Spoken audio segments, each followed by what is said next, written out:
കാണൂ നിങ്ങളുടെ ഇഷ്ട പരമ്പരകൾ എക്സ്ക്ലൂസീവായി സൺ നെക്സ്റ്റ് ആപ്പിലൂടെ തികച്ചും ഫ്രീ ആയി. ഇപ്പോഴേ ആപ്പ് ഡൗൺലോഡ് ചെയ്യൂ.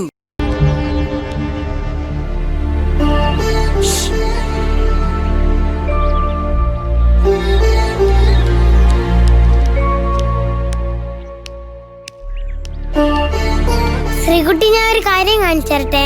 എന്താ പൂസേ? എന്താ കയ്യില്? ദാ ഇത് കണ്ടോ? എനിക്ക് കിട്ടിയ മൊബൈൽ ഫോണാ. ശ്രീകുട്ടിയെ കാണിക്കാൻ വേണ്ടി കൊണ്ടുവന്നതാ. ഇതിൽ നിറയെ ഗെയിംസാ. പിന്നെ ഇതിൽ ഒരുപാട് പാട്ടുകളും ഉണ്ട്. ഒക്കെ തീച്ചട്ടിയമ്മയുടെ ഭക്തിഗാനങ്ങളാ. അപ്പൂസിനെ ഇത് എവിടെന്നാ? ഇതെനിക്ക് ചെറിയ സമയം തന്നതാ. ലേഖ ആന്റി ഉണ്ടായിരുന്നു കൂടെ. അതാരാ? ആശ്രമത്തിൽ ലേഖ ആന്റി അറിയില്ലേ?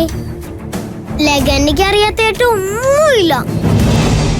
എന്നോട് ഭയങ്കര ഇഷ്ടമാ. അപ്പൂസ് ഇപ്പോഴും ആശ്രമത്തിൽ പോവാറുണ്ടോ? പിന്നെ അമ്മയോട് പറയല്ലേ, ഞാൻ ആശ്രമത്തിൽ പോകുന്ന കാര്യം അമ്മ അറിഞ്ഞിട്ടില്ല. ലതാന്റി അറിയാണ്ടാണോ അപ്പൂസ് അവിടെ പോന്നേ? അതെന്തിനാ അങ്ങനെ ചെയ്യുന്നേ? അത് അവിടെ പോയ നല്ല രസവും ശ്രീകുട്ടി. മുഴുവൻ സമയം പാട്ടും ഡാൻസും ഒക്കെ. പോരാത്തിന് ലേഖ ആന്റി നല്ല കഥയും പറഞ്ഞു തരും. ഇഷ്ടപ്പെട്ട ചോക്ലേറ്റും ഐസ്ക്രീമും ഒക്കെ തരും. ശ്രീകുട്ടിയും കൂടെ വന്നേ. ഇല്ല, ഞാൻ വരില്ല. അതെന്താ? തറവാട് വിട്ട് എങ്ങോട്ടും പോകരുതെന്ന് ഗൗരിമുത്തശ്ശി എന്നോട് പറഞ്ഞ കാര്യം ഞാൻ അപ്പൂസിനോട് പറഞ്ഞല്ലേ. അതൊന്നും സാരമില്ല. ശ്രീകുട്ടി ആശ്രമത്തിൽ വരുന്നെന്ന് ഗൗരിമുത്തശ്ശി അറിയാമൊന്നുമില്ല. ആര് പറഞ്ഞു? മുത്തശ്ശിക്ക് എല്ലാം അറിയാം. അല്ലെങ്കിലും മുത്തശ്ശി പറയാതെ ഞാൻ ആശ്രമത്തിലേക്ക് വരില്ല. ഞാൻ പോട്ടെ അപ്പൂസേ. ശ്രീകുട്ടി നിക്ക്.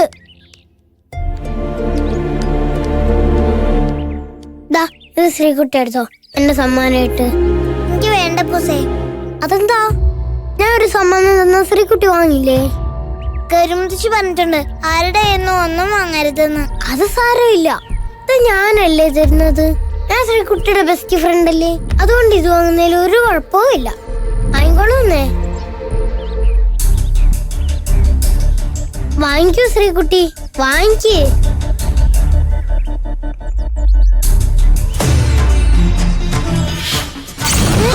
അയ്യോ അയ്യോ,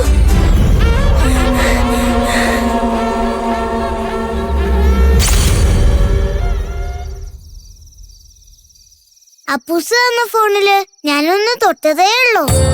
അപ്പത്തേക്ക് അത് തീ കത്തി. ഞാനും അപ്പൂസും ശരിക്കും പേടിച്ചുപോയി. അതൊന്നും അബദ്ധത്തില് സംഭവിച്ച കാര്യങ്ങളല്ല. ശ്രീകുട്ടി അപായപ്പെടുത്താൻ വേണ്ടി കരുതിക്കുട്ടി അപ്പൂസിനെ കരുവാക്കുകയാണ് ചിലർ. അതുകൊണ്ടാ അവൻ കൊണ്ടുവരുന്നതൊന്നും വാങ്ങരുതെന്ന് മുത്തശ്ശി പറഞ്ഞത്. ഇനിയും ഇതുപോലുള്ള സംഭവങ്ങൾ ആവർത്തിച്ചുകൊണ്ടേയിരിക്കും. നമ്മൾ കരുതലോടെ ഇരുന്നില്ലെങ്കിൽ തറവാട്ടിൽ ഇനി അപകടങ്ങളും അനർത്ഥങ്ങളും അടിക്കടി സംഭവിക്കും. ശ്രീകുട്ടിയുടെ അമ്മൂമ്മയുടെ കാര്യം തന്നെ നോക്കൂ. സരസ്വതിയെ ഇപ്പോ ദുർശക്തികളാ നിയന്ത്രിക്കുന്നത്. അതുകൊണ്ട് അവള് ഭഗവതിയെ ഉപാസിക്കുന്നത് നിർത്തി ദുഷ്ടശക്തിയെ ആരാധിക്കാൻ തുടങ്ങിയത്. അമ്മൂമ്മയെ ഇനി മാറ്റിയെടുക്കാൻ ഗൗരിമുത്തശ്ശിക്ക് പറ്റില്ലേ? ഞാനതിന് ശ്രമിക്കാതിരിക്കുമെന്ന് തോന്നുന്നുണ്ടോ? പക്ഷേ ഇപ്പൊ എനിക്കതിന് സാധ്യമാകുന്നില്ല. ശ്രീകുട്ടിയുടെ മുത്തശ്ശിക്ക് ശക്തിക്ഷയം സംഭവിച്ചിരിക്കുന്നു. വരുന്ന അപകടങ്ങൾ മുൻകൂട്ടി കാണാനോ തടയാനോ ഉള്ള കഴിവ് എന്നിൽ നിന്ന് നഷ്ടപ്പെട്ടിരിക്കുന്നു. മുത്തശ്ശി പറഞ്ഞത് ഓർമ്മയുണ്ടല്ലോ, ശ്രീകുട്ടി വേണം ഏറ്റവും ശ്രദ്ധയോടെ കരുതിയിരിക്കാൻ. എപ്പോഴും കൊടുങ്ങല്ലൂരമ്മയെ മനസ്സുരുക്കി പ്രാർത്ഥിക്കണം. ദുഷ്ടശക്തികൾ ഈ തറവാട്ടിൽ പ്രവേശിച്ചു കഴിഞ്ഞു. അവരെ തടയാൻ ഇനി സാക്ഷാൽ കൊടുങ്ങല്ലൂരമ്മയ്ക്ക് മാത്രമേ കഴിയൂ. ഇനി ഈ തറവാടിന്റെ രക്ഷ ശ്രീകുട്ടിയില. ഒരിക്കലും അപ്പുവോ മറ്റുള്ളവരോ കൊണ്ടുവരുന്നതൊന്നും സ്വീകരിക്കരുത്. അങ്ങനെ സംഭവിച്ചാൽ അത് ജീവന് പോലും ഭീഷണിയാ. ഇപ്പൊ മുത്തശ്ശിക്ക് ഇങ്ങനെ മുന്നറിയിപ്പ് തരാൻ മാത്രമേ സാധിക്കുള്ളൂ. ഏതു നേരം ഒരു അപകടത്തെ മുന്നിൽ പ്രതീക്ഷിച്ച് കൊടുങ്ങല്ലൂരമ്മയെ പ്രാർത്ഥിക്കുക.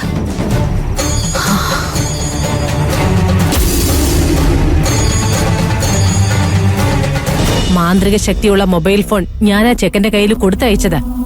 പക്ഷെ അത്ഭുതം, അത് കത്തിപ്പോയി. എങ്ങനെ? മധുശ്രീ ആ ഫോണിൽ സ്പർശിച്ച മാത്രയിൽ അത് കത്തിപ്പോയി. അതെന്തുകൊണ്ടാണ് അങ്ങനെ സംഭവിച്ചതെന്ന് നിനക്കിനിയും മനസ്സിലായില്ലേ? തറവാട്ടിലെ മുതുമുത്തശ്ശിയുടെ ആത്മാവ് ഇപ്പോഴും ശക്തമായ സംരക്ഷണം ഒരുക്കി അവിടെ ഉണ്ട്. ആ ആത്മാവിന്റെ ശക്തിക്ഷയം സംഭവിച്ചുകൊണ്ടിരിക്കുകയാണ്. എത്രയൊക്കെ ബലഹീനത സംഭവിച്ചാലും മധുശ്രീയുടെ ജീവൻ ആപത്ത് സംഭവിക്കാതിരിക്കാൻ അവര് പരമാവധി ശ്രമിച്ചുകൊണ്ടേയിരിക്കും. അതുകൊണ്ട് ആ കുഞ്ഞിനെ കൊന്ന് ഗ്രന്ഥം കൈക്കലാക്കുക എന്നത് ഉടനെ നടക്കുന്ന കാര്യമേ അല്ല. അതിന് മറ്റൊരു തന്ത്രമാണ് മെനയേണ്ടത്. എന്താ വേണ്ടത്? പണ്ട് കണ്ണകിയുടെ കാലത്ത് മധുരാ നഗരം കത്തി ചാമ്പലായപ്പോൾ അമൂല്യമായ രാജനിധിയുടെ ഒരു ഭാഗം ആ തറവാട്ടിലെ കാരണവർക്ക് കിട്ടി. അളവറ്റ ആ നിധി കാണാമറിയത്തുണ്ട്. മുതുമുത്തച്ഛന്റെ ആത്മാവ് അത് കണ്ടെത്താനായി ഉഴറുകയാണ്. ആദ്യം ഗ്രന്ഥം, പിന്നെ മാന്ത്രിക മൂക്കുത്തിയുടെ ശക്തി വീണ്ടെടുക്കണം. തയ്യാറായിക്കോളൂ. അതിനുള്ള തന്ത്രം ഞാൻ പറഞ്ഞു തരാം.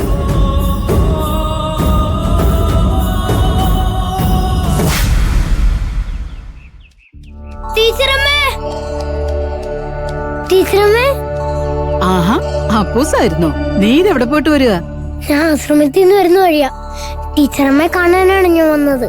ആഹാ, മോൻ ആശ്രമത്തിൽ പോയോ? അതെ, ദാ ആശ്രമത്തിലെ ചേച്ചട്ടിയമ്മയ്ക്ക് പൂജ ചെയ്ത പ്രസാദമാ.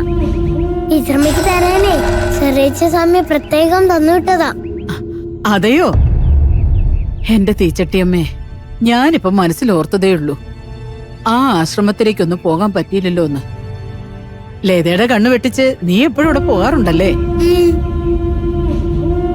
ഞാൻ ടീച്ചറമ്മയെ കാണാൻ വന്ന കാര്യം ശ്രീകുട്ടി എന്റെ അമ്മയൊന്നും അറിയരുത്. അതെനിക്കറിയാം. ദേ, നീ പേടിക്കണ്ട. ഞാൻ നിന്റെ അമ്മയോട് ശ്രീകുട്ടിയോടൊന്നും പറയാൻ പോകുന്നില്ല. പിന്നെ അവിടുത്തെ വിശേഷങ്ങളൊക്കെ പറ. കേൾക്കാൻ എനിക്ക് ധൃതിയായി. ഇന്ന് വൈകിട്ട് ആശ്രമത്തിലെ ടീച്ചട്ടിയമ്മയ്ക്ക് വിശേഷാൽ പൂജയുണ്ട്. പൂജ നടക്കുന്ന സമയത്ത് ടീച്ചറമ്മ അങ്ങോട്ട് വരാനേ ചെറിയ സമയം പ്രത്യേകം പറഞ്ഞയച്ചു. അതെയോ? എന്നാലേ ഞാൻ ഉറപ്പായിട്ടും ആശ്രമത്തിലേക്ക് വരും.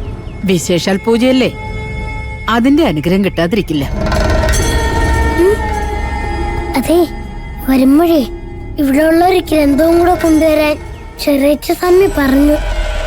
നിധിയെ കുറിച്ചുള്ള ഗ്രന്ഥം അത് മാഷ് എവിടെ ഒളിപ്പിച്ചു വെച്ചിരിക്കുക? അലമാരയിലായിരിക്കും. നോക്കട്ടെ, മാഷ് അറിയാതെ ഞാനത് എടുത്തോണ്ട് വരാം. സ്വാമിയോട് പറഞ്ഞേക്ക്. എന്നാ നീ പൊയ്ക്കോ. അമ്മേ, തീച്ചട്ടി അമ്മേ, നീ തന്നെ തുണ.